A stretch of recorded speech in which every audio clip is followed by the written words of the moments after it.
और लंबी उम्र की कामना करते हुए बताना चाहते हैं कि जैसा कि आप लोग देख रहे हैं, इस समय जब से भारतीय जनता पार्टी की सरकार बनी है, देश के अंदर, प्रदेश के अंदर केवल एक कार्यक्रम हो रहा है, राम मंदिर, राम मंदिर, राम मंदिर।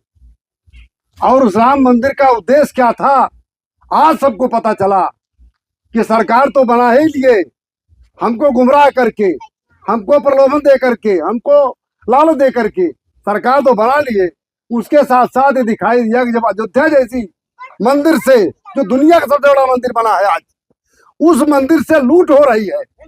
और लूट का कारण है कि हमको आपको आस्था विश्वास में सम्मिलित करके, हमारे पैसे का दोहन करके, हमारी जीविका का आचरण करके, हमारे बच्चों का भविष्य अंधकार में डालने के लिए ये कार्यक्रम किया जा रहा है। और उनके क्रियाकलाप को भी आप देख रहे हैं, भारतीय जनता पार्टी के क्रियाकलाप को भी देख रहे हैं। जब से सरकार बनी है तब से बच्चों के भविष्य के लिए उन्होंने जितना नुकसान होना चाहिए उतना हो रहा है।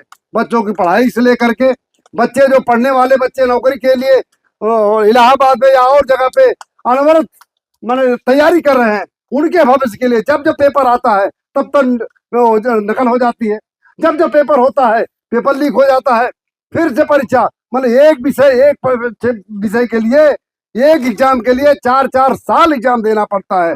इस तरह से उनकी सोच है, उनका मानना है।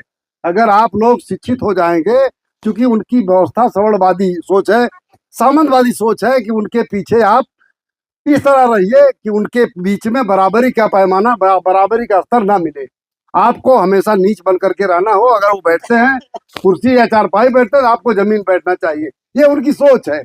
लेकिन आप पढ़ लिख लेंगे, सब लोग पढ़ लिख लेंगे तो सब बराबर हो जाएंगे। जब सब बराबर हो जाएंगे उनका स्तर कम हो जाएगा। इसीलिए आज से हमको, आपको चाहे इतना आडंबर कर रहे हैं, चाहे इतना ढोंग कर रहे हैं, चाहे इतना अन्याय कर रहे हैं, सब कुछ वो अपने स्वार्थ के, अपने हित के लिए कर रहे हैं। तो साथियों, मैं बताना चाहूंगा थोड़ा सा माननीय राष्ट्रीय अध्यक्ष अखिलेश यादव जी के बारे में।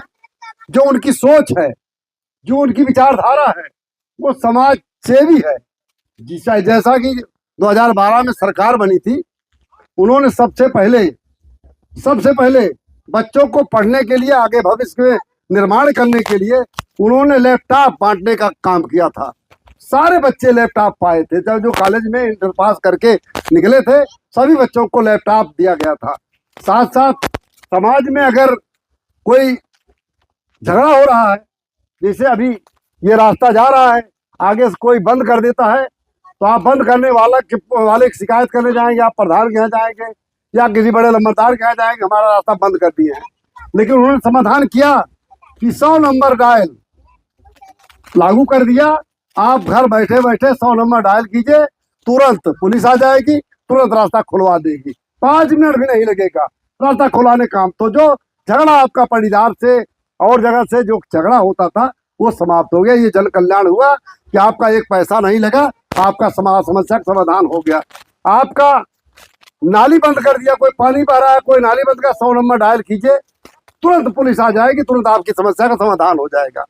इसी तरह से उन्होंने किया 108 नंबर डायल। किसी महिला को, किसी पीड़ित व्यक्ति को कोई मर्ज हो गया, कोई बीमारी आ गई, कोई परेशानी आ गई, या प्रेग्नेंट महिला को डिलीवरी होने के समय आ गया, तुरंत 108 डायल कीजिए, तुरंत आपके पास गाड़ी खड़ी हो जाएगी। ये जन कल्याणी कार्य है, जन कल्याणकारी कार्य है। इस तरह से उन्होंने पूरे प्रदेश में, इस तरह जैसे बच्चे आपके यहाँ बड़े बड़े देश के अंदर बड़े बड़े स्टेडियम थे, इतना बड़ा उत्तर प्रदेश है, कोई स्टेडियम नहीं था, अंतरराष्ट्रीय कोई स्टेडियम नहीं था। कहीं मुंबई में, कहीं दिल्ली में, कहीं कलकत्ता में होता था, लेकिन उन्होंने एक स्टेडियम यहाँ बना दिया लखनऊ में, कि पूरे विश्व के लोग आते हैं, यहाँ खेलने आते हैं, और हमारे समाज के लोग, अपने लोग जा करके अच्छे ढंग से देखते हैं। तो इस तरह से तमाम कल्याणकारी कार्य किया, इसलिए उनको आज जननायक कहा जा रहा है, उनको पीडीए नायक कहा जा। अभी देखा आपने 2014 से सरकार आई, भाजपा सरकार आई है, और सारे लोगों ने, इसके पहले जब बसपा सरकार थी तो लोगों ने कहा, ये समर लोगों ने कहा, या भाजपा के लोगों ने कहा, सब लोगों ने कहा कि सब कुछ चमार लूट ले रहे हैं, सारा कुछ चमार लोग, चमार थाने में बैठने लगे तो उनको पीड़ा होने लगी, तकलीफ होने लगी कि चमार क्यों थाने में बैठ जाए, जा करके कुर्सी पे। उनको तकलीफ हुई, उन्होंने कहा कि सब लोग तो सब लूट ले रहे हैं चमार लोग। उसके बाद अखिलेश सरकार आ गई, अखिलेश सरकार आ गई तो उन्होंने वही नाराज हो रहा है, अहिर लोग को लूट ले रहे हैं, सारा कुछ लूट ले रहे हैं अहिर लोग। तो बदनाम किया, चमार को बदनाम किया, बसपा चली गई। यादव को बदनाम किया, सपा सरकार चली गई। और सारे लोग जो यादव के अलावा, चमार के अलावा सारी जातियों लोग भाजपा में चले गए। आप बताइए, 10 साल 12 साल भाजपा की सरकार है उसमें केंद्र में, और 10 साल से ये सरकार प्रदेश चल रही है, जोगी जी मुख्यमंत्री है।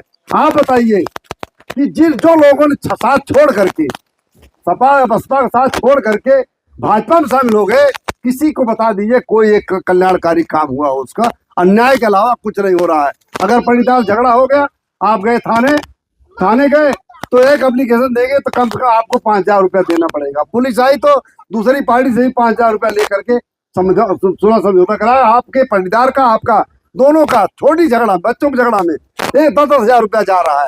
और अगर कोई बड़ा कांड हो गया तो उसमें लाख 2 लाख का वारंट आ रहा। तो एक तरफ से लूटने का तहसील में जाइए, लेखपाल से कहीं पैमाइश कराना है, कम से कम 5,000 रुपया दीजिए, 10,000 रुपया दीजिए। अगर हदरारी कराना है तो कम से कम उसमें 20,000 और साल भर उसको दौड़ना पड़ेगा। ये तरह का हो रहा है। तो तमाम तरह की परेशानियां पैदा हो रही है। अस्पताल जाइए तो कोई डॉक्टर नहीं है, कोई दवा नहीं, कोई सुविधा नहीं है। इन समस्याओं को समाज झेल रहा है, लेकिन ये गुंडागर्दी की सरकार है, ये बेईमानी की सरकार है, चोर लुटेरों की सरकार है। इनसे लोग डर रहे हैं, मुंह नहीं खोल पा रहे हैं। इसलिए इस क्षेत्र में लम्हुआ विधानसभा से हमारे लड़ाकू भाई है, संघर्षशील भाई है, इनको देखा, आपने बताया कि जो इनका व्यवहार कार्य रहा उसमें देखा कि वो मुख्यमंत्री पूर्व मुख्यमंत्री माननीय अखिलेश यादव जी ने उनको जाना, समझा, अपने पास बुला करके कहा कि आप संघर्षशील आदमी है, संघर्ष कीजिए और जल्दी निर्णय हो जाएगा। आप जो समस्या लेकर लड़ते हैं उसका समाधान, अगर आप विधायक बन गए, सरकार बन गई तो समाधान जल्दी हो जाएगा। इसलिए आप आइए हमारे साथ, हमारा सहयोग कीजिए, हम आपके साथ हैं। हम टिकट दे रहे हैं, आप लड़िए चुनाव, लड़कर विधायक बन के आइए और उसके बाद सरकार बनेगी। सरकार में आप जो चाहिए तो अपनी जनता की सुविधा के लिए करेंगे। इन्हीं बातों के साथ अपनी बात समाप्त करते हैं। जय भीम, जय भारत।